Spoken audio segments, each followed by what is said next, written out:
जाऊया पुढच्या महत्त्वाच्या बातमीकडे। पोलिसांच्या वर्दीला भले भले घाबरतात आणि त्यामुळे पोलिसांनी आपली दहशत निर्माण करावी अशा सूचना सांगलीचे पालकमंत्री चंद्रकांत पाटील यांनी केली आहे। सांगली पोलिसांना ही सूचना दिलेल्या आहेत। तर सांगली जिल्ह्यातल्या कायदा सुव्यवस्थेवरून होणाऱ्या टीकेवरून बोलताना त्यांनी या सूचना दिलेल्या आहेत। सांगली जिल्हा पोलीस दलाच्या वतीने पोलीस मुख्यालयामध्ये उभारण्यात येणाऱ्या विविध विकास कामांच्या भूमिपूजन पालकमंत्री चंद्रकांत पाटील यांच्या हस्ते यावेळी संपन्न झालं।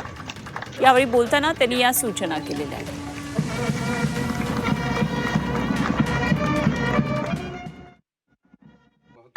पोलिसांच्या वर्दीला आजही भला गुंड घाबरतो। तुम्ही ती तुमच्या गाड्या फिरण्यातून दहशत निर्माण करा आणि त्यामुळे लागणाऱ्या सगळ्या गोष्टी आपण पूर्ण करू, पण आपणही जरा थोडं कडक वातावरण ठेवलं पाहिजे।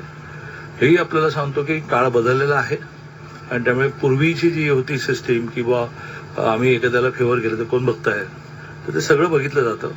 या अधिवेशनात किमान 20 जण सस्पेंड झालेत वेगवेगळ्या डिपार्टमेंटमध्ये। ते पूर्वीसारखे काय राहिलेलं नाही की कोण बघताय ते कोण बघताय, म्हणजे सगळं बघताय। सीसीटीव्ही बघतोय, काही एजन्सीज लावल्या आहेत।